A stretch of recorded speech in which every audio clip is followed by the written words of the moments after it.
Hello दोस्तों, welcome to my new class. तो आज का हमारा टॉपिक है राष्ट्रपति की शक्तियां। राष्ट्रपति की शक्तियों में हम देखेंगे राष्ट्रपति के टोटल 8 शक्तियां हैं। हम आठों के बारे में पढ़ेंगे बारी बारी से। तो पहली शक्ति है कार्यपालिका शक्तियां, एग्जीक्यूटिव पावर। दूसरी शक्ति है सैन्य शक्तियां, मिलिट्री पावर। थर्ड है कूटनीतिक शक्तियां, डिप्लोमेटिक पावर। फोर्थ है विधायी शक्तियां, लेजिस्लेटिव पावर। फिफ्थ है वित्तीय शक्तियां, फाइनेंशियल पावर। सिक्स्थ है न्यायिक शक्तियां, जुडिशियल पावर। सेवंथ है आपातकालीन शक्तियां, इमरजेंसी पावर। और एट्थ है विवेकी शक्तियां, डिस्क्रिमिनेटरी पावर। सो गाइस, चलिए देखते हैं पहला हमारा कार्यपालिका शक्तियां, ठीक है, एग्जीक्यूटिव पावर। तो कार्यपालिका का नाम हमने पहले भी सुना है, जब हम पढ़ा रहे थे कि सरकार के अंग के बारे में, तो हमने देखा था कार्यपालिका। तो कार्यपालिका क्या होती थी?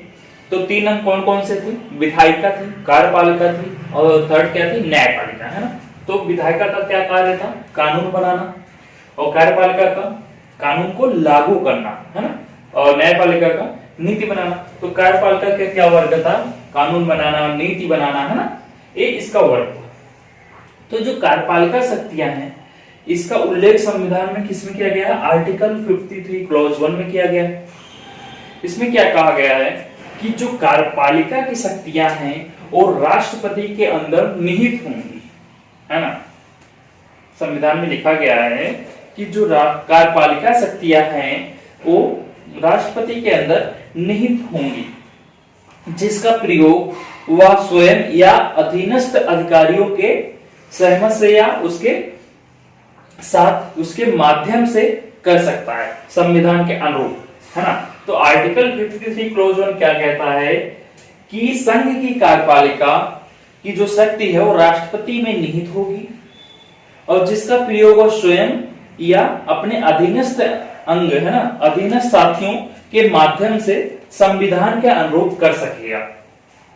क्या कह रहा है आर्टिकल? हमने सीधा सीधा लिख दिया, इसलिए आर्टिकल 53 क्लॉज 1 क्या बोल रहा है? राष्ट्रपति है ना, जो कार्यपालिका की शक्तियां हैं वो राष्ट्रपति के अंदर निहित होंगी। तो राष्ट्रपति क्या हो गया? कार्यपालिका का प्रधान हो गया।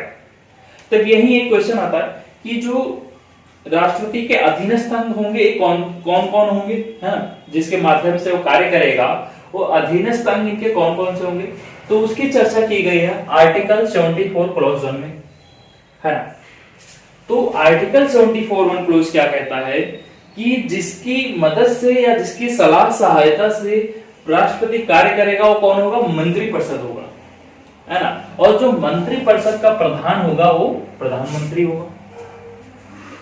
तो आर्टिकल 74 क्लॉज 1 ये कहता है कि राष्ट्रपति जिसकी सलाह से वर्क करेगा, है ना, जिसकी सहायता या सलाह से कार्य करेगा वो मंत्रिपरिषद होगा, और जो मंत्रिपरिषद का प्रधान होगा वो प्रधानमंत्री कहलाएगा, है ना, वही प्रधानमंत्री कहलाएगा। अब यहाँ पे क्वेश्चन आता है, सवाल उठता है कि जो ये मंत्रिपरिषद या प्रधानमंत्री सलाह देंगे, ये क्या राष्ट्रपति के लिए बाध्यकारी होगा, है ना। एक क्वेश्चन तो आता ही मन में, क्या ये राष्ट्रपति के लिए बाध्यकारी होगा? तो इसका जो जवाब है वो संविधान में, ओरिजिनल जो संविधान है उसमें कहीं नहीं लिखा है कि बाध्यकारी होगा कि नहीं होगा। लेकिन जैसे कि हमने अपने जो संसदीय प्रणाली है हमने कहां से ली है? ब्रिटेन से ली हुई है। तो ब्रिटेन में ऐसा देखा जाता है, हमेशा ऐसा होता है कि जो ताज है वो मंत्रिपरिषद के अनुरूप ही वर्क करता है ना, उसकी सलाह से ही कार्य करता है ताज। तो हम भी उसी को आज तक करते आए हैं, हम उसी को अपनाते आए हैं जो ब्रिटेन में चल रहा है। तो ऐसी हमारे राष्ट्रपति और प्रधानमंत्री के बीच में चर्चाएं होती रहती है। जैसे हमारे जो पहले प्रधानमंत्री थे नेहरू जी, है ना, जवाहरलाल नेहरू, और जब उनके समय में राष्ट्रपति थे राजेंद्र प्रसाद जी। तो जब एक बार की कहानी है, जब गुजरात में विधि भवन का उद्घाटन होना था, तो गुजरात से आता है संदेश दिल्ली की आप लोग आइए और उद्घाटन में शामिल हो जाइए, है ना। तो नेहरू जी बोलते हैं कि भारत सरकार मतलब केवल मैं जाऊंगा, है ना। राजेंद्र प्रसाद जी को बोले कि आप नहीं जाएंगे, केवल मैं जाऊंगा, भारत सरकार मतलब मैं। तो राजेंद्र प्रसाद जी नाराज हुए कि ऐसा क्यों बोल रहे हो, है ना, दोनों लोग साथ चल सकते थे। तो राजेंद्र प्रसाद जी ने क्या किया, वो आए और अपने अधिकारियों से बोला कि जहाज रेडी करो, हम गुजरात निकलना है। तो क्या भाई, राष्ट्रपति की बात उनको माननी पड़ेगी, वो प्रमुख है ना, सैन्य जब हम पढ़ेंगे सैन्य शक्तियां तो प्रमुख है, तो उनकी बात मानते हुए सेना उनकी तैयार हुई और निकल गए, गुजरात पहुंच गए। जब वो गुजरात पहुंचे तो वहां से कॉल किया नेहरू जी को कि नेहरू जी मैं तो आ गया हूँ, यहाँ पे गुजरात में विधि भवन का उद्घाटन है, अगर आप आना चाहें तो आ सकते हैं। तो नेहरू जी उस समय बहुत गुस्सा हुए थे, ये क्या हो गया, मैंने बोला था नहीं जाना। तो ऐसी ऐसी बातें हुआ करती हैं राष्ट्रपति और प्रधानमंत्री के बीच में। तो क्या हुआ कि कहीं लिखा नहीं गया है कि बाध्यकारी होगा। अब देखिए क्या लिखा है कि 42वें संविधान संशोधन 1976 में क्या लिखा है कि सलाह बाध्यकारी हो गया है ना, बाध्यकारी हो गया यहाँ पे सलाह 1976 में 42वें संविधान संशोधन में।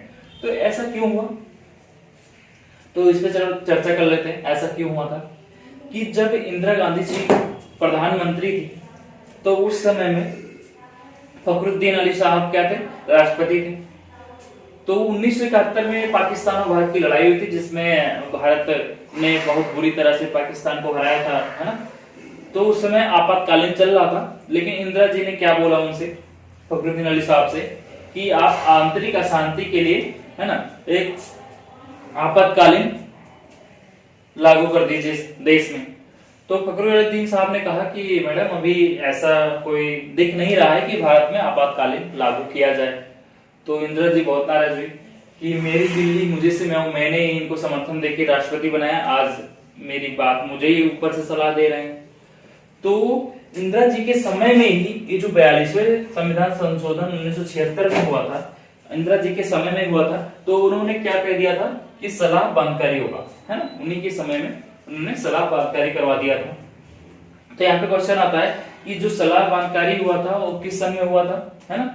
तो 1976 में हुआ था, 42वें संविधान संशोधन के दौरान हुआ था। अब जब उसके 2 साल बाद इंडिया में दूसरी पार्टी आई, जनता पार्टी आई, जिसके प्रधानमंत्री मोरारजी देसाई थे, है ना। उन्होंने 44वें संविधान संशोधन 1978 में एक प्रधानमंत्री राष्ट्रपति को थोड़ी स्वतंत्रता दी कि राष्ट्रपति पुनर्विचार हेतु भेज सकेगा। जैसे कोई मंत्रिपरिषद से कोई भी गया, उनके पास फाइल गई, तो उसको पुनर्विचार हेतु भेज सकते हैं। अगर उनको नहीं पसंद आया तो भेज सकते हैं। अगर लेकिन फिर से वो मंत्रिपरिषद से दोबारा फाइल उनके पास जाती है तो उनको उसको मानना ही पड़ेगा, है ना। दूसरा एक क्या लिखा गया कि उनको मानना ही पड़ेगा। तो पहली बार वो पुनर्विचार हेतु भेज सकते हैं, लेकिन अगर वही सेम दोबारा भेज दी जाती है तो उसे राष्ट्रपति को मानना होगा। अब बात आती है कि आर्टिकल 73, है ना। आर्टिकल 73 क्या कहता है, ये बताता है कि जो राष्ट्रपति की जो शक्तियां हैं, कार्यपालिका शक्तियां हैं, इसका विस्तार कहाँ है, ये कहां तक ये कार्य कर सकती है।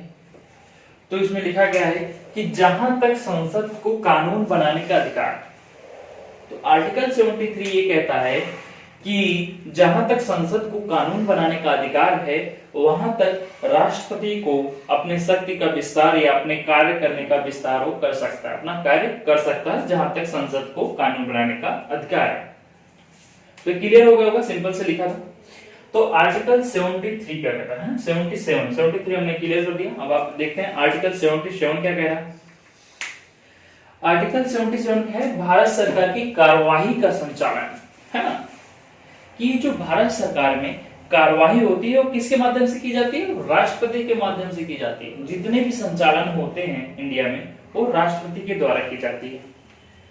इसमें 3 बातें है ना, इसमें 3 आर्टिकल इंपॉर्टेंट है, ये इंपॉर्टेंट आर्टिकल है ना। 73 आर्टिकल 77 क्लोज 1 पहले देख लेते हैं, 3 के बारे में पहले देख लेते हैं। क्या लिखा है कि राष्ट्रपति के नाम से की जाएगी। इसका क्या मतलब है कि जो भारत सरकार की कार्यवाही का संचालन है वो राष्ट्रपति के नाम से की जाएगी। जैसे मैं एक उदाहरण देता हूं, जैसे हमारे यहाँ पर्यावरण मंत्री हैं, विदेश मंत्री हैं ना, बहुत सारे मंत्री हैं। अगर वो कोई निर्णय लेते हैं या कुछ कार्य करते हैं तो किसके नाम पे करते हैं, राष्ट्रपति के नाम से, है ना। जो हमारे प्रधानमंत्री हैं जो विदेश जाते हैं, किसी से डील साइन करते हैं, तो डील कौन साइन कर रहा है, असली में तो प्रधानमंत्री कर रहा है, लेकिन नाम किसका रहता है कि राष्ट्रपति डील साइन कर रहा है ना। क्योंकि राष्ट्रपति हमारे यहाँ पे अभिभावक के रूप में वर्क करता है ना। अभिभावक के रूप में काम करता है, शुरू से करता हुआ है, सलाह देता है। जैसे बड़े अपने घर में बड़े बूढ़े होते हैं, है ना, की सलाह देते हैं। जैसे अभी इस समय फटी जींस का चल रहा है कि कोई पहन के जा रहा, तो घर में अगर दादा दादी हैं तो क्या बोलते हैं, बेटा पूरा सही से पहन के जाओ, है ना, फटी जींस क्यों पहन रहे हो। तो हम लोग नहीं मानते कि दादाजी ये भी यही फैशन चल रहा है। तो यही है, हमारे यहाँ भी राष्ट्रपति क्या है, अभिभावक के रूप में काम करते हैं, वो अपनी सलाह अच्छी सी जगह पे देते हैं। तो आर्टिकल 77 क्लॉज 1 क्या कह रहा है कि जो भारत सरकार की कार्यवाही का संचालन होगा वो राष्ट्रपति के नाम से की जाएगी। ठीक है। अब आर्टिकल 77 क्लॉज 2 क्या बोलता है कि कार्यवाही जो लिखित को प्रमाणित करने का तरीका राष्ट्रपति तय करेगा, है ना। जो कार्यवाही होगा या जो लिखित प्रमाणित है उसका जो संचालन का तरीका होगा वो राष्ट्रपति तय करेगा और इसको चुनौती नहीं दी जाएगी। अब इसको समझते हैं, ये क्या कह रहा है आर्टिकल 77 क्लॉज 2 कि जैसे जो सारे कार्य है वो राष्ट्रपति के द्वारा किए जाएंगे, है ना। तो हमारे यहाँ पे बहुत सारे मंत्री परिषद है, सचिवालय है, यूपीएससी के थ्रू जो भी होता है ये सब राष्ट्रपति के द्वारा ही होता है। अगर हम सभी चीजों की जो जितने ऑफिस हैं इसकी सभी की फाइलें राष्ट्रपति के पास भेजने लगे तो राष्ट्रपति तो साइन करते करते बेहोश हो जाएगा, है ना।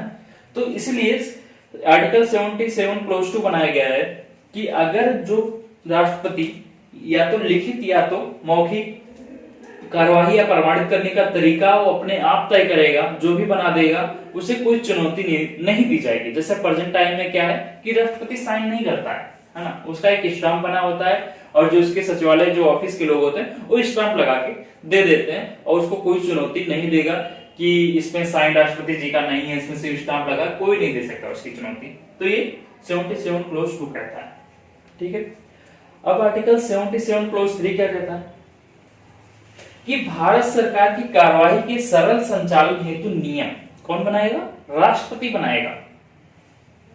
ये जो भारत सरकार की कार्यवाही का जो सरल संचालन, इसको हम कह सकते हैं जो सरकार है ना, जो सरकार बनती है उसकी संचालन, जैसे मैंने कहा है अभिभावक के रूप में कार्य करती है, तो इस सरकार को अपना सलाह देती है सरल रूप से संचालन करने के लिए। और जो नियम, जितने भी नियम बनते हैं ना, ट्रैफिक नियम, जो भी नियम है आप देखते हैं वो राष्ट्रपति बनाएगा। और इसी 3 में ही 77 क्लोज में क्या बोल रहा है कि मंत्रियों के बीच जो कार्य के बंटवारे होंगे उसके लिए भी नियम राष्ट्रपति ही बनाएगा, है ना। जो मंत्री के कार्य का बंटवारा किया जाता है, जैसे अब पर्यावरण मंत्री को क्या कार्य करना है, वित्त मंत्री को क्या कार्य करना है, विदेश मंत्री को क्या कार्य करना है, खाद्य मंत्री को क्या कार्य करना है, उसका बंटवारा कौन करेगा, उसका नियम कौन बनाएगा, राष्ट्रपति ही बनाएगा। ठीक है।